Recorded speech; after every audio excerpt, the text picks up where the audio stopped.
Welcome to the continuation of this lesson on accounts. We are going to take a look at purchases returns daybook or purchases returns journal. You can catch us on Pathfinder, where you have access to more videos as compared to here on YouTube. The download link for the app is in the description below. So far, we've looked at two situations, that is the sales journal and the purchases journal, okay? Which is to say, when you purchase goods on credit, you have to record the transaction in the purchases journal. Once you record, you have to complete the double entry by posting the transaction to the ledger, right? Now, here, we're going to look at purchases returns daybook. So what happens in purchases returns daybook is simple.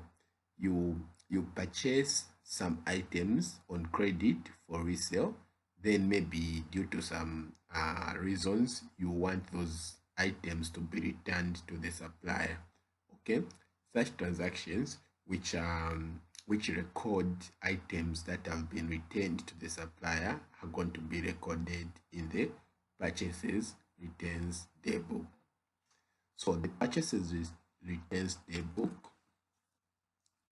records goods returned to suppliers that were originally purchased on credit, typically due to defects or over delivery. Okay, debit notes from suppliers are the source documents. The totals are posted to the purchases returns account on the credit side and individual suppliers account on the debit side, so as to reduce the amount owed. Think of it in this way. When you purchase items, your purchases account receives those items, okay? Then the supplier's account is going to give away. So we credit the supplier's account and we debit your purchases account. So returns, it's opposite because you are returning now. So you are going to give items back to the supplier. So your purchases returns account is going to be credited since it's given. Then your account, the supplier's account is going to receive those items. Hence, the supplier's account is going to be debited. Okay, so that's how it works. Okay, your purchases returns credited since it's giving, and your the supplier's account debited since it's receiving. Debit the receiver, credit the giver. That's the principle of accounts. So let's take a look at these transactions. On January 5, 20x5, a business returns goods to suppliers. By the way, if my voice is not that clear, it might be an issue with the recording instrument. I'm going to make some changes, but hope you're able to get what I'm trying to say. So on January 5, 20x5, a business returns goods to suppliers. Okay, so we returned goods to JPiri, okay, with a credit note. This one, there were 5 units, all costing at 160. Okay, so this is the total cost, so no need for calculations here. Also, we returned goods to Sibanda.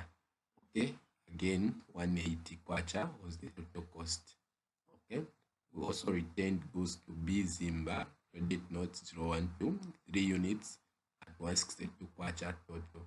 So these are the total amounts which we are going to use to prepare the purchases returns table.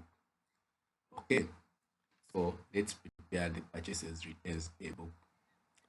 So these are the transactions. The layout is not different from the purchases daybook or the sales daybook. Okay, so purchases returns journal, it will have a date, details, folio, or some fancy column, but these basically are the columns and the amount here. So on January 5, JPiri 160, right? We just record the amounts. JPiri 160, Sibanda 180, December 162. Then we total them. So this is the amount that we're going to transfer to the purchases returns account. Okay, so this is the purchases returns journal, which we are running here. Okay, now we need to, once you prepare this, you need to transfer this amount to the purchases returns account and complete the double entry system by making sure that you debit the suppliers. Okay, so we're going to start with the purchases returns account. So on January 5,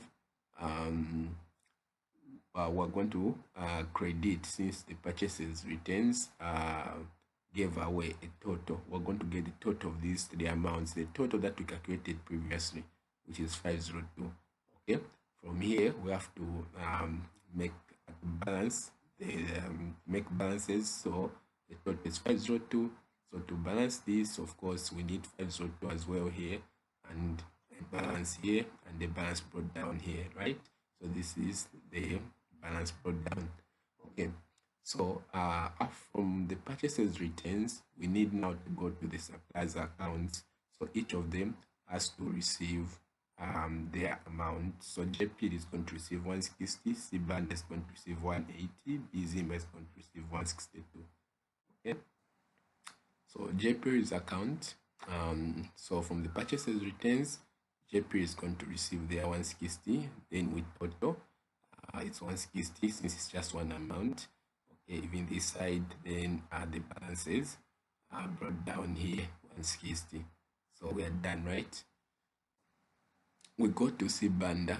CBANDA, the same story. So this time it's supposed to be 162 for CBANDA. Oh, it's 180. Yes, 180.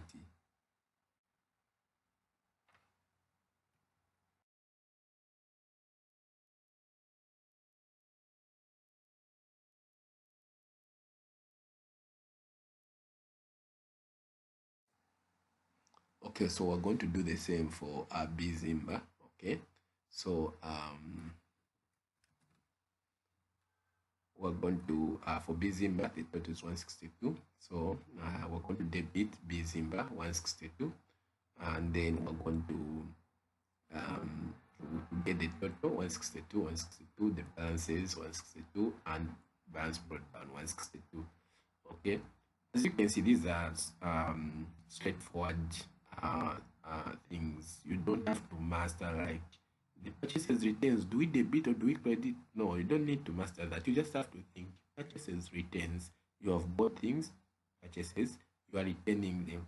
So your purchases returns account is going to give away, well, the suppliers themselves who gave you the items are going to receive. So you debit the suppliers and you credit your purchases returns account. Okay, so this marks the end of this lesson. See you in the next lesson.